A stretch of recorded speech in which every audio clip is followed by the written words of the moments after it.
बिस्मिल्लाहिर्रहमानिर्रहीम।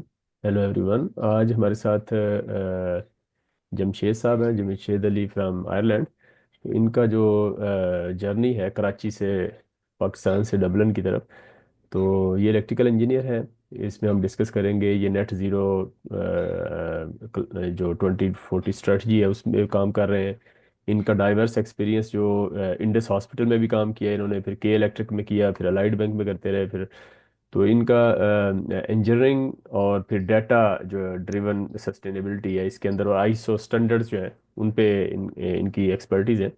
तो आज हम जमशेद साहब, thank you very much first of all for joining this. आपसे मेरा एक तो क्वेश्चन ये है कि अभी आप करंटली नेट ज़ीरो प्रोजेक्ट्स पे काम कर रहे हैं आयरलैंड में, और फिर आप life saving hospitals in Karachi जो है उनको आपने पावरिंग करने के बाद फिर कंट्रीब्यूटिंग टू आयरलैंड्स प्रोजेक्ट 2040। तो आप के अंदर ये सारी चीज़ें जो इंजीनियर, स्ट्रेटजिस्ट, फिर चेंज लीडर, तो ये सारी जो चीज़ें हैं इस हवाले से अपना करियर को ज़रा थोड़ा सा शेयर करें। स्टडी जर्नी कैसा रहा था आपका, करियर जर्नी जो है, फिर आपने जो ट्रांजिशन है पाकिस्तान से यूरोप की तरफ, फिर आपकी जो लाइफ एक्सपीरियंसेस हैं जिसने आपकी प्रोफेशनल डायरेक्शन को शेप किया, ये सारा कुछ मैं इस फर्स्ट क्वेश्चन में आपका पूरी लाइफ स्टोरी जो है वो पूछना चाहूँगा please.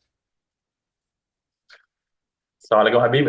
First of all thanks for inviting me. जी बिल्कुल, मैं आपसे अपनी थोड़ी सी academic and professional journey share कर लेता हूँ, तो उससे बेटर आइडिया हो जाएगा मेरे डाइवर्सिफाइड एक्सपीरियंस का, और उसी में हम आपके इस क्वेश्चन को आंसर करने की कोशिश करूँगा।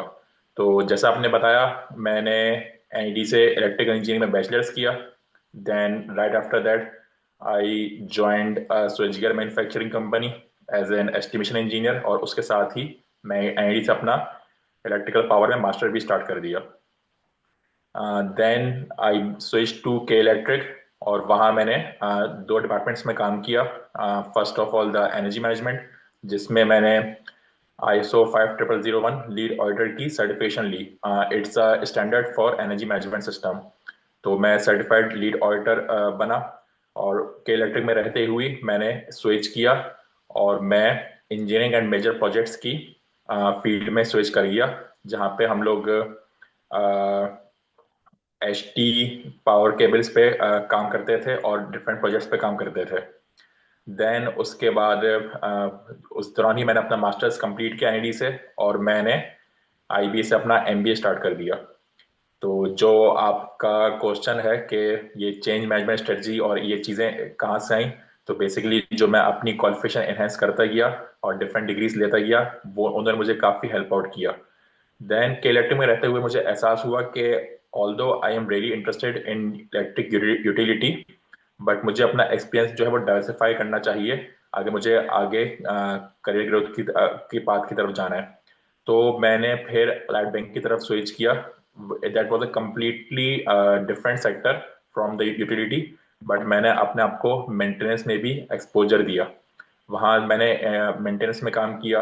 देन अलाइड बैंक से मैंने स्विच किया सिविल हॉस्पिटल ट्रॉमा सेंटर में, जहाँ पे मुझे मौका मिला एक टीम को लीड करने का, एक डिपार्टमेंट को हेड करने का। उस एक्सपीरियंस ने मुझे काफ़ी हेल्प आउट किया, और उसके बाद फिर मैं स्विच किया इंडस हॉस्पिटल, जहाँ पे मुझे एक बहुत बड़ी टीम को लीड करने का मौका मिला, approximately consisting of 100 people within the Karachi region, जहाँ पे मैंने as a deputy manager join किया था। और एक साल के अंदर ही मैं प्रमोट हुआ, और एज अ मैनेजर मुझे वर्क करने का मौका मिला, और मुझे मौका मिला कि मैं पूरे सिंध रीजन के कैंपसेस को लीड कर सकूं। तो वो एक्सपोजर मेरे काफ़ी काम आया। इंडस हॉस्पिटल में जो मेरा एक्सपीरियंस था, that wasn't only maintenance, but जो इंडस हॉस्पिटल की एक्सपेंशन हो रही है न्यू बिल्डिंग पे, उस पर हमें काफ़ी काम करने का मौका मिला।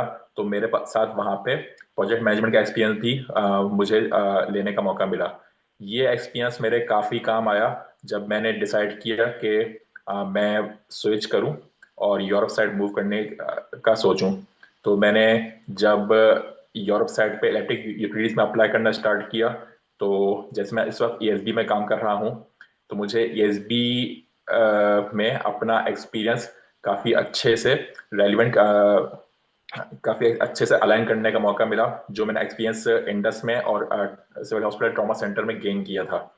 तो वो प्रोजेक्ट मैनेजमेंट का एक्सपीरियंस, लीडरशिप का एक्सपीरियंस और चेंज मैनेजमेंट स्ट्रेटजी, ये काफ़ी काम आई। ईएसबी की जो अपॉर्चुनिटी आई, जो मैं जिसमें अभी इस वक्त काम कर रहा हूँ as a transmission and distribution project development engineer, इस अपॉर्चुनिटी को मैंने अच्छे से ग्रैब किया।